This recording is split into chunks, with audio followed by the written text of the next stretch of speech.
selamat pagi.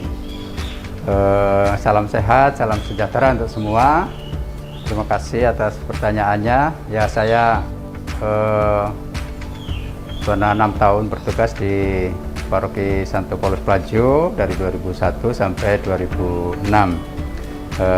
Saya masih berumur 1 tahun, tak bisa imamat waktu itu, masih sangat muda, bahkan belum balita istilahnya karena baru genap 1 tahun. Waktu itu memang pasti sebagai imam yang baru kemudian menjadi pastor paroki, saya merasakan baru belajar, tetapi karena melihat kondisinya paroki Plajo itu sebetulnya wilayahnya sangat kecil begitu, jadi saya memberanikan diri menerima tugas sebagai pastor paroki. Nah, tapi karena sekian waktu saya melihat ada potensi yang baik dari paroki yang dianggap paling kecil ini, maka saya merasa sangat bahagia, merasa sangat senang melaksanakan tugas saya dengan penuh sukacita, sembari terus belajar dari orang-orang yang sudah berpengalaman, para dewan paroki yang pada waktu itu ada, untuk kemudian berusaha supaya paroki Plajo bisa berkembang baik. Tidak mudah karena betul-betul belum punya pengalaman, tetapi saya merasa bahwa ini tantangan tersendiri bagi saya. Maka kalau kemudian ditanya kesan yang paling pertama adalah sangat senang boleh bertugas di Paroki Plajo, dan karena hanya paroki kecil waktu itu dianggap cukup untuk 1 orang saja yang melayani. Tapi kemudian berturut-turut saya dibantu oleh para toper dan juga pernah diakon, ya, diakon yang bertugas. Saya merasa ketika mau meninggalkan Plajo, ini artinya sudah 6 tahun di sana, banyak sekali kesan yang saya peroleh, terutama waktu itu dinamika gerak kehidupan umat, ya, mulai dari yang anak-anak sampai yang dewasa semuanya mendapat tempat, ya, dan lama-lama saya merasakan satu paguyuban yang hidup, mulai dari liturginya, kemudian katekesenya, bahkan olahraganya, ya, itu sesuatu yang pasti sangat mendatangkan sukacita bagi saya, imam yang berkarya pada waktu itu di Plajo.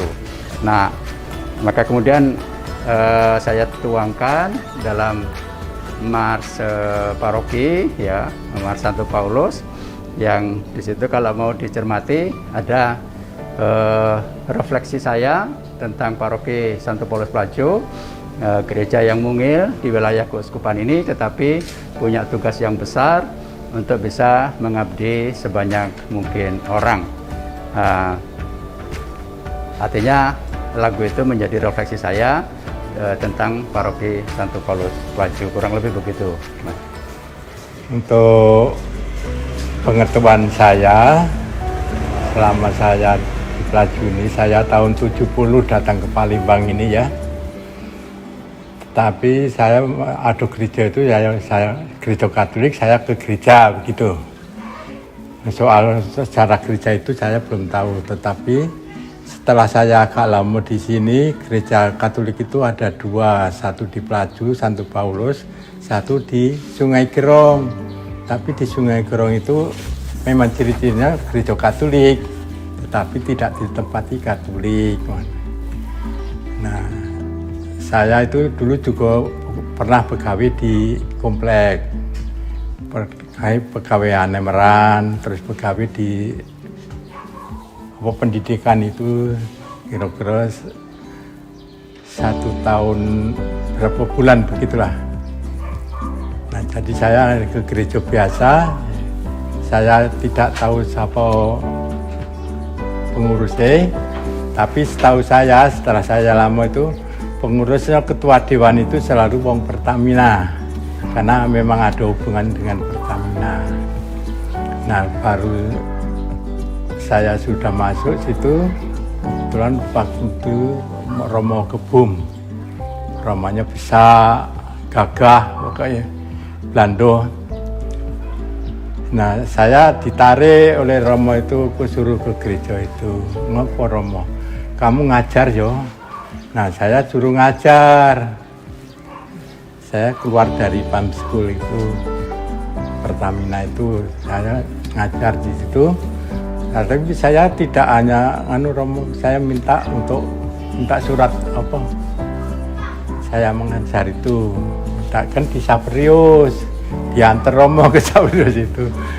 Nah, saya sudah ngelamar juga di Sabrius itu. Kebetulan tanyakan, nah sudah ngelamar saya dulu cari Ado. Lalu saya diterima di situ, suruh ngajar di dalam gereja. Ngajar itu kebanyakan anak-anak Tionghoa. Ngajar di dalam gereja, tidak belum lama lah itu.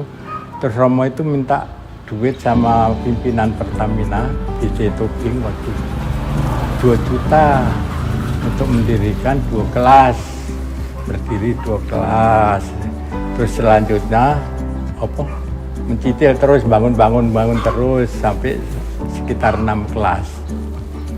Itu dalam tahun 72 masih Santo Paulus Pelaju. Terus ada sekolah nopo itu SMP yang numpang di situ dulu, tapi pas saya lupa lamanya ya, Pak Agus jangan itu. Tapi orangnya itu kayaknya kurang kurang setuju. Saya juga tidak setuju. Enaknya aku suruh pindah di Hongkong dia. Terus tahun 74 SD-nya itu masuk Sabrius. Ya, bisa terus tapi masih biaya pastor sendiri itu. Terus yang ngajar pertama itu malah poster dari gereja situ, Pak Sutris, Pak Sugiman kalau tidak salah, itu. Terus saya ketiga, terus ada Vero juga sebentar.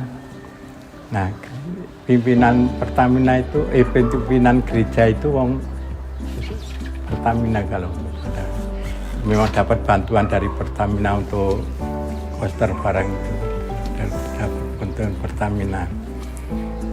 Nah, sudah lama Romonya ganti. Romo yang kedua itulah yang malah nikahkan saya dulu. Ya, Romo yang kedua itu gantinya Romo Belanda juga, tapi saya lupa namanya, sudah tua nih, mudah lupa. Terus setelah itu ganti-ganti ada sampai Romo Abdi, Romo Indro, Romo. Nah, setelah Romo Apen itulah saya jadi ketua dewan. Tapi model apa ya itu? Pokoknya semua usaha itu dari bawah. Usulan dari bawah, dari ketua kering, dan gantian tiap tahun. Saya kira-kira 2 tahun lebih lah saya jadi ketua dewan, terus diganti Pak Gatot itu, terus sekarang mungkin Pertamina lagi sekarang. Jadi secara kalau tua-tua di sini sebetulnya ada dulu Pak Sutris, Pak siapa itu, Siswanto sama Pak Sunar itu yang tua-tua sini, Pak Muncar itu tahu saya. Nah, saya tinggalnya kan di komplek dulu. Saya dengan Pak Sudiran mengurus kering di komplek namanya Santo Matius ya, di komplek di Bakaran saya dulu. Nah, setelah sini saya dengan Pak Kamtono, gabung Pak Kamtono ketua, saya sekretarisnya jadi ketua kering di sini.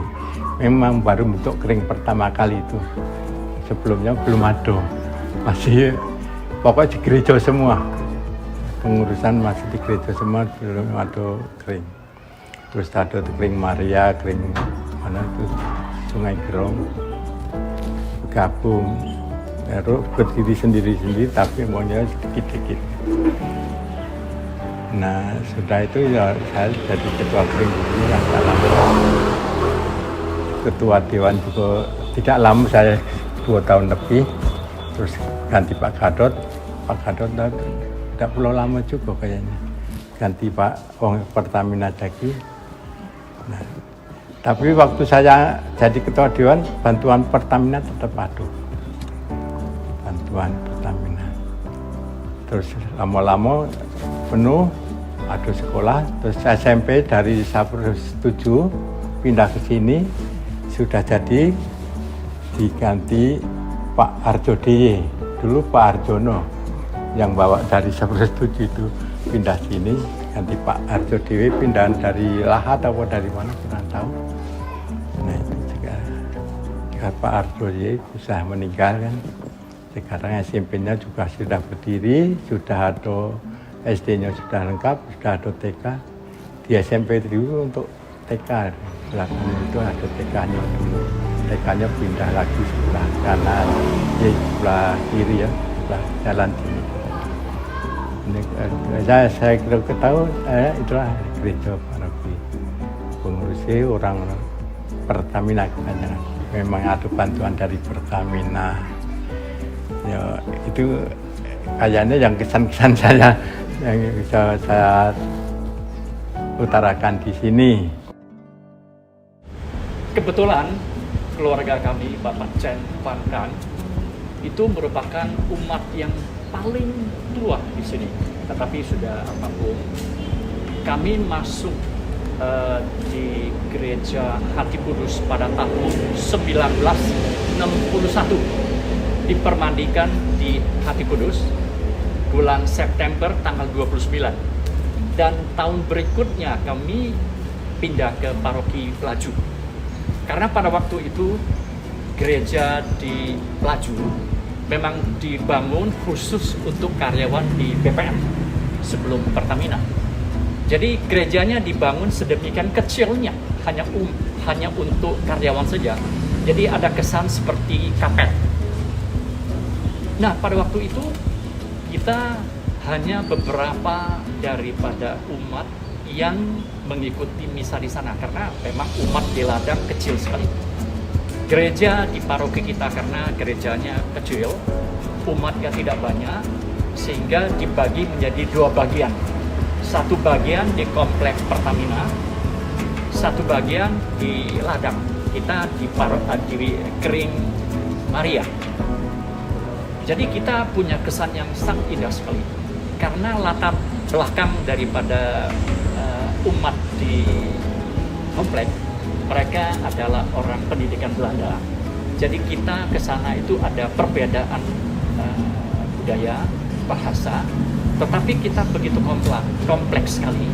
Kita saling mengunjung, saling mengisi. Setiap ada Natalan, kita umat dari ladang berkunjung ke komplek. Sebaliknya, ketika ada Sintia, mereka yang dari komplek hadir di ladang. Jadi kita membaur sekali. Umat pada waktu itu ya tidak lebih dari 20 kakak. Kecil sekali. Tetapi dengan perkembangan zaman, setelah tahun 1965, ada terjadi peristiwa politik yang mengubah situasi, maka gereja ini berkembang pesat sekali, khususnya umat dari ladang berkembang besar sekali. Nah, dibutuhkan sekolah dan sebagainya, yang pada awalnya gereja tidak punya misi untuk pendidikan di Pelaju. Tetapi banyak warga yang di ladang itu anaknya tidak dapat sekolahan, gereja menyiapkan tempat dan membangun, kita punya sekolah SD Sapirus 8 untuk itu. Sampai sekarang berkembang dengan baik. Dulu kita hanya dua kering saja, sekarang berkembang sudah banyak sekali. Ada kering Maria, kita yang paling lama, kering Maria dan kering Matius. Sekarang ada kering Yosef, kering Lucia dan sebagainya. Umatnya berkembang luar biasa sekali. Jadi semangat yang seperti ini yang perlu kita pertahankan di tengah COVID yang kita tidak tahu kapan akan berakhir, tidak tahu. Tapi kita tetap harus bersatu di dalam doa. Ya, kita harapan kita semoga COVID segera berakhir, kita bisa berjumpa kembali. Bisa. Baik. Lalu Pak Thomas, harapan Pak Thomas selaku umat paroki Santo Paulus Pelaju. Harapan kedepannya untuk paroki Santo Paulus Pelaju ini seperti apa? Ini perlu kita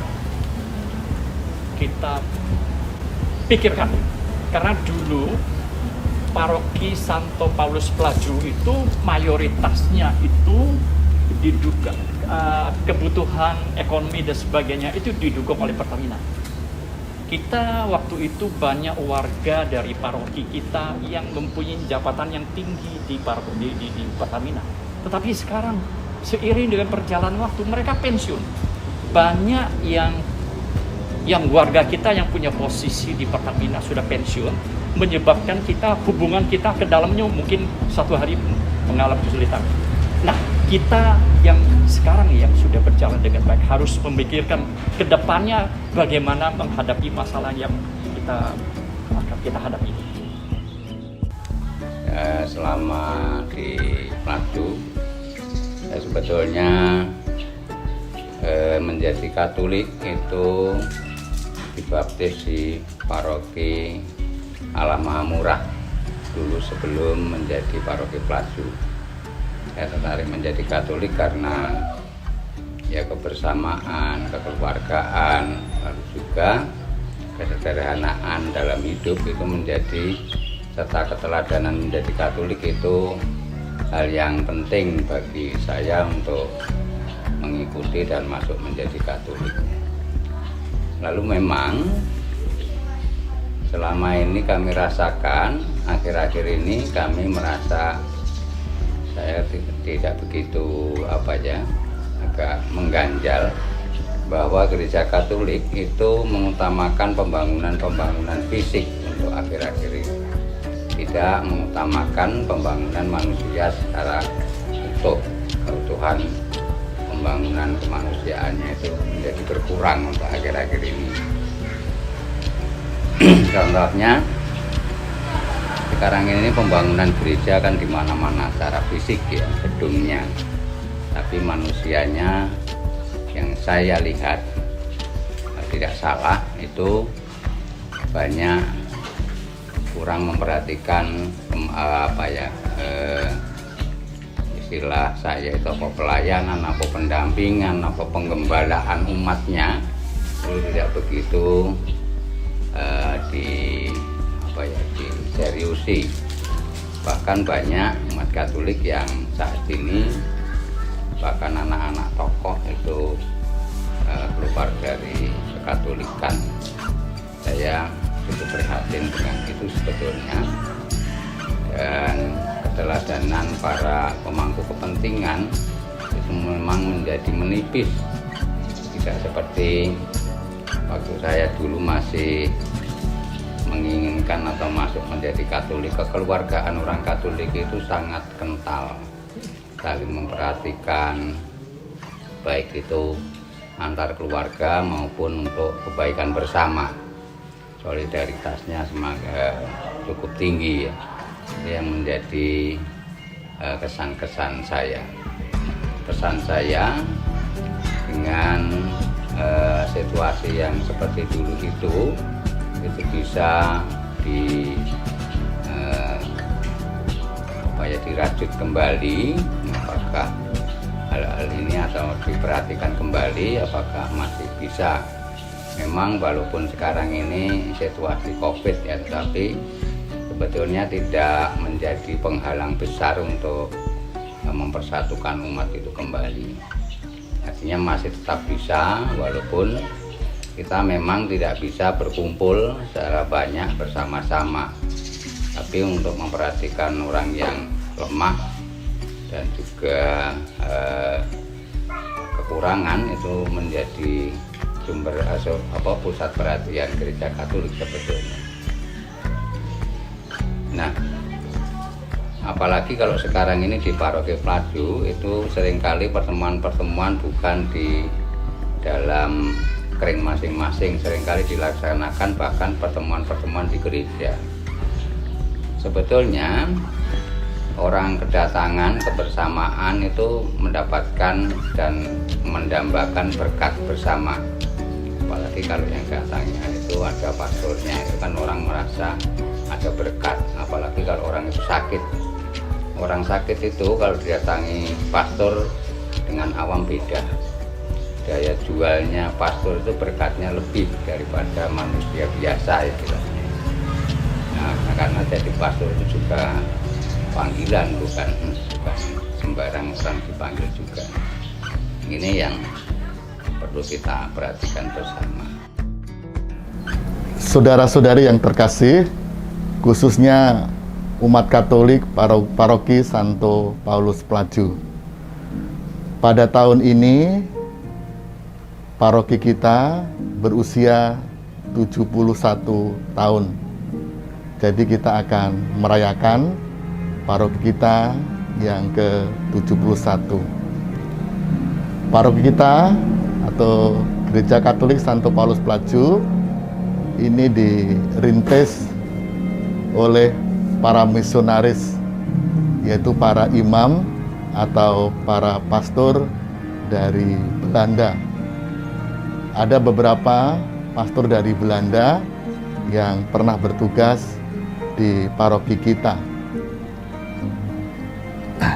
Di awal-awal paroki kita itu sangat berkembang, terutama dari segi jumlah umat. Namun sejak tahun 1998 jumlah umat di paroki kita Santo Paulus Pelaju itu mengalami penurunan. Ada beberapa hal yang menyebabkan jumlah umat di paroki Santo Paulus Pelaju mengalami penurunan. Yang pertama, peristiwa atau tragedi pada tahun 1998 di mana ada kerusuhan. Maka tragedi tersebut, kerusuhan tersebut menyebabkan banyak umat kita yang berpindah ke tempat lain.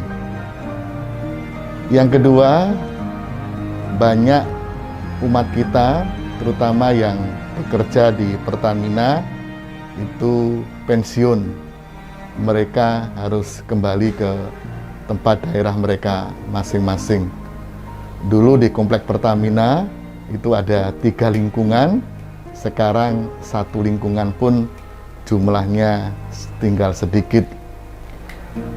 Terus yang ketiga, banyak generasi muda yang setelah berkeluarga itu tidak tinggal di paroki kita. Mereka tinggal di tempat lain. Maka beberapa alasan tersebut itu menyebabkan bahwa jumlah umat paroki kita itu terus mengalami penurunan.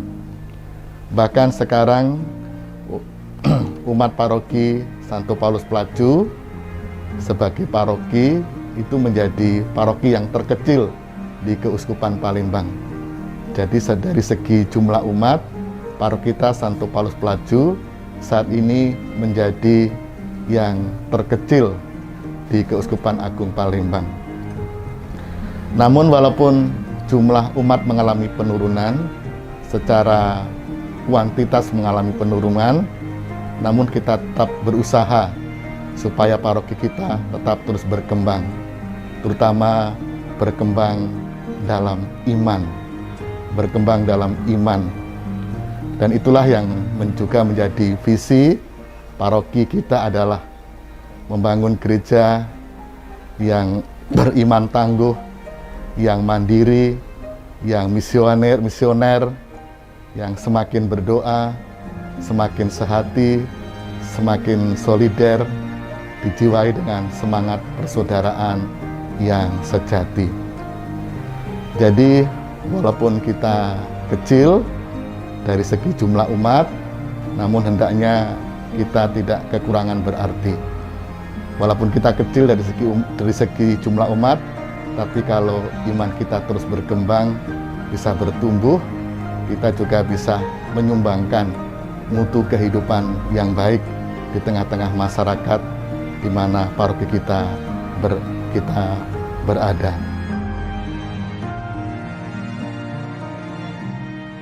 Baik, pasti saya masih sangat merindukan untuk sering datang ke sana karena selalu ada kesan yang tersembunyi di sana yang artinya sebagai imam diosesan, imam Keuskupan Agung Palembang, saya harus juga merasa memiliki semua paroki yang ada di keuskupan ini.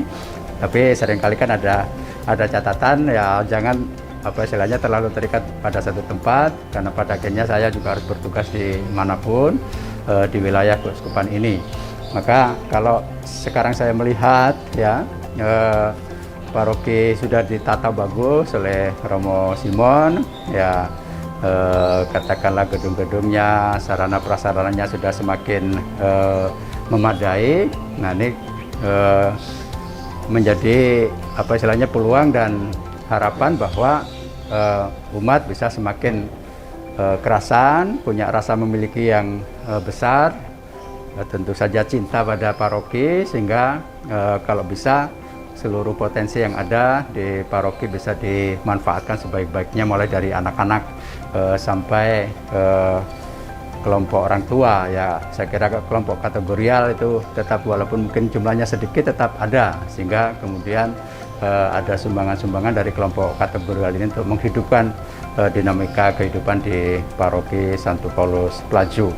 Ya, saya masih ingat bagaimana dulu ada banyak anak yang sangat antusias untuk menyanyikan Madah Komuni ya. Itu juga sampai sekarang saya masih katakanlah terbayang-bayang suara mereka yang bagus, bagaimana mereka latihan. Lalu juga kelompok organis yang sekarang saya lihat sudah sangat memadai, banyak juga menjadi pemusik-pemusik yang handal yang diandalkan oleh paroki. Juga di paroki lain juga ada yang katakanlah alumni dari Pelaju. Nah, itu mengingatkan saya bagaimana kalau kita selalu memberi diri pada gereja, pada paroki, maka akan semakin terbiasa dan dimanapun kita bisa bermanfaat bagi kehidupan paroki ya, dimanapun. Kurang lebih begitu. Pokoknya harapannya potensi yang ada dimanfaatkan sebaik-baiknya, sarana prasarana atau infrastruktur sudah semakin memadai. Nanti kesempatan yang saya kira besar untuk bisa semakin maju dan berkembang.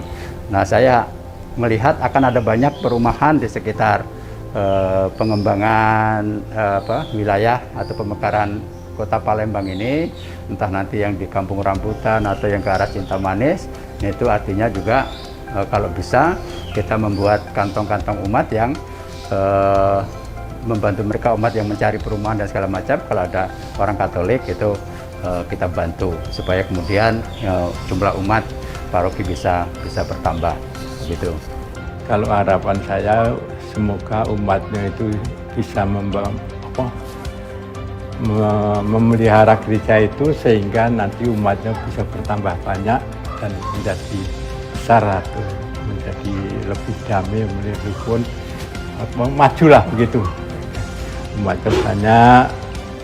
Memang ini kurang-kurang terus, kayak Pertamina itu kan banyak dipindah-pindah, jadi banyak kurang-kurang.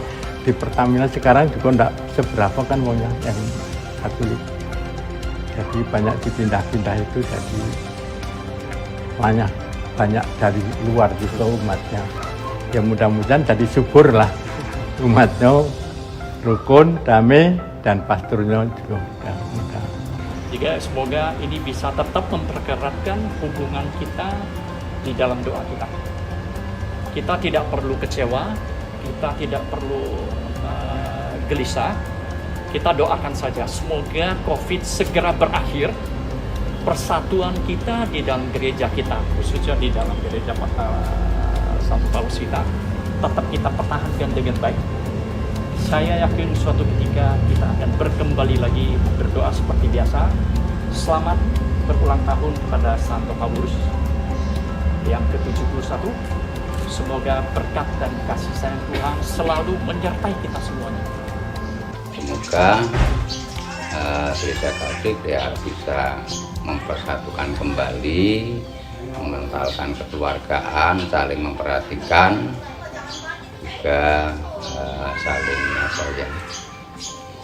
saling mengerti walaupun dalam keadaan kondisi apapun.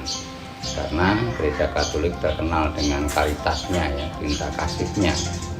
Sejauh mana baik itu cinta kasih terhadap sesama maupun terhadap keluarga, ini sebetulnya menjadi contoh yang kental di masyarakat maupun di dunia saat ini tentang karitas maupun karitatifnya itu. Ini yang menjadi harapan saya. Semoga paroki kita Santo Paulus Pelaju, walaupun dari segi umat sedikit, tapi tetap mampu menghadirkan kerajaan Allah di tengah-tengah masyarakat. Baik, saya kira ini sesuatu yang membahagiakan. Paroki Santo Paulus Pelaju sudah berusia 71 tahun, maka kepada pastor paroki, para pastor yang bertugas di Paroki Santo Paulus Pelaju dan seluruh umat Paroki Santo Paulus Pelaju, baik yang di pusat maupun yang di stasi-stasi, saya mengucapkan selamat ulang tahun yang ke-71. Semoga semakin berkembang dalam iman dan terutama dalam pelayanan kepada sesama. Paroki Paulus Pelaju hidup di tengah masyarakat yang beragam, maka walaupun kecil kita bisa menjadi garam dan terang bagi masyarakat di mana kita berada. Dirgahayu, terima kasih. Selamat ulang tahun untuk Paroki Pelaju yang ke-71 tahun 2001 ini ya. Semoga menjadi damai, sejahtera, dan aman semua. Selamat ulang tahun untuk Gereja Katolik Santo Paulus Pelaju yang ke-71. Semoga pembangunan baik itu fisik maupun pembangunan manusianya tetap bisa berjalan dengan baik. Saya mengucapkan selamat ulang tahun ke-71 Gereja Paroki Santo Paulus Pelaju. Semoga semakin maju dan bertumbuh. Selamat ulang tahun yang ke-71 untuk paroki kita yang tercinta, Santo Paulus Pelaju. Semoga Tuhan senantiasa memberkati kita. Amin.